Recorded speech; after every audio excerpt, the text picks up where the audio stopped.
English step by step, third conditional, step 1. If you like the content of this video, please click like and subscribe, and you can request a lesson in the comments below. So, when do we use third conditional sentences? Well, we use third conditional sentences to talk about conditions in the past, which are imaginary or hypothetical. Well, hypothetical, that means they're just in our imagination. Let's look at some examples. Number 1, if I had seen a UFO, I would have taken a photograph. Well, this situation is hypothetical. It's just a fantasy. I didn't see a UFO, but if I had seen a UFO, I would have taken a photograph. Now, I didn't take a photo, but if I had seen a UFO, I would have taken a photograph. Now, you can see we can put I had together, and that creates a contraction, I'd. So we can say, if I'd seen a UFO, I would have taken a photo. Example number 2. If you had asked me, I would have helped you. Now, again, I'm imagining a situation in the past, because you didn't ask me. But if you had asked me, I would have helped you. And again, we can make a contraction with you had, put it together, you'd, if you'd asked me. Third example is with a negative verb, not pass. If John had not passed the exam, he would have been disappointed. So, he did pass the exam, but I'm imagining what would have happened if he hadn't passed the exam. So, and again, we can make a contraction, had not, put it together, becomes hadn't. If John hadn't passed the exam, he would have been disappointed. Now, we can also, of course, make questions. Here's an example. If you hadn't got the job, what would you have done? So, you would changes to would you for the question. What would you have done? If you hadn't got the job, what would you have done? So, you did get the job, but imagine in the past if you hadn't got the job. Now, of course, we can also put the if clause or the if part of the sentence in the second place, like here. I would have taken a photo if I'd seen a UFO. So instead of if I'd seen a UFO, I would have taken a photo, you can change it round. And number 6 is similar. I wouldn't have passed the exam if I hadn't studied. If I hadn't studied. So that's about the meaning of third conditional. So now let's look at the form of the third conditional. Well, a conditional sentence has 2 clauses. The clause with if is the conditional clause. So this is the condition that we're thinking about. Now, this clause uses the past perfect. For example, here we have number 1 conditional clause, number 2 conditional clause, 3 and 4. These are the conditional clauses because we have if. And you can see in all of these we use the past perfect tense. Had seen, had asked, hadn't passed, there's a negative example, and hadn't got, there's another negative example. So all of these conditions use the past perfect. So the main clause is the imagined result or the consequence of the conditional clause. You can see here, main clause, main clause, main clause, main clause, and these main clauses are the results of these conditions. I would have taken a photo. I would have helped you. He wouldn't have had a party. What would you have done? So these are the results, the imagined results of the conditions. Now note that if the conditional clause comes first, we use a comma.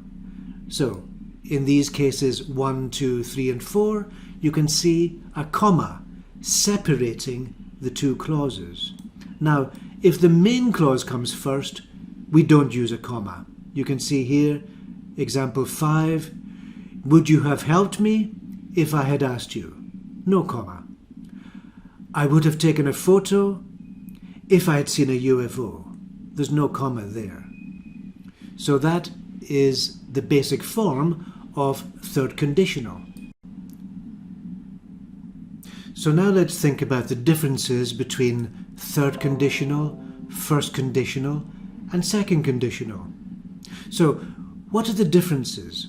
When we use first and second conditional sentences, we are talking about conditions in the present and in the future.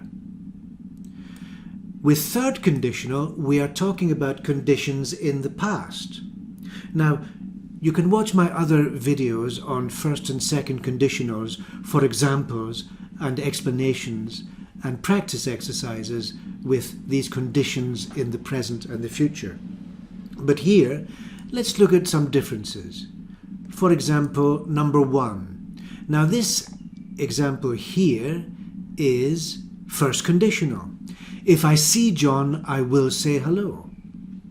Now we can make a similar sentence with past perfect using third conditional here. If I had seen John, I would have said hello. So if I see John is talking about the present. If I had seen John is talking about a condition in the past. So there you can see the difference between first conditional and third conditional. Here's another example. If he can find the key, he will give it to you. So that's using can and will. If he can find the key, he will give it to you. That's talking about the future. Now, in the second example here, we can see a situation in the past which is imaginary. If he could have found the key, he would have given it to you. So this is in the past, maybe 1 week ago, maybe 1 year ago, maybe a long, long time ago. If he could have found the key, he would have given it to you. So that again is the difference between first conditional and third conditional. Now let's look at number 3 here, and this is an example of a second conditional sentence. How do you know it's a second conditional sentence? Well, we have the word would, and you can watch my videos on second conditional to see many more examples. Let's read this one. We would go to Canada if we had enough money. So that's second, and then we can change it to third, to change it to the past, to change it to a situation in the past. We would have gone to Canada if we had had enough money. So, again, past perfect, had. Would have gone to Canada if we had had. Okay, another example of second conditional is number 4. If he won £1 million, he would travel around the world. So again, that's thinking about an imaginary situation in the present and the future. So, if we want to change it to an imaginary situation in the past, we change the tenses. If he had won £1 million, he would have travelled around the world. So had won, that means in the past. Would have travelled, again, in the past. So now let's look at some variations on the basic form. So we can use could instead of would in the main clause. And when we use could instead of would, we're talking about possibilities, not certainties, possibilities. Okay, let's look at some examples. If we had had enough time, we could have visited more places. So, it was possible. We could have visited more places. And this means we would have been able to visit more places. And here we have another example. We could have swum every day if we had lived near the beach. So instead of would have, we can use could have. Now, we can also use might to express something that is possible but not certain. For example, they might have bought a house if they had had enough money. It's possible but not certain. Another example. if he had had more opportunities, his life might have been different. So there you have variations with the modal verbs could and might. So that brings us to the end of this Step 1 video on third conditional. You can move on to look at the Step 2 video where you'll find a practice exercise. And then when you finish that, you can see the answers and the explanations for the answers in the Step 3 video. Remember to click like and subscribe if you'd like to see more videos like this, and you can request a lesson in the comments below.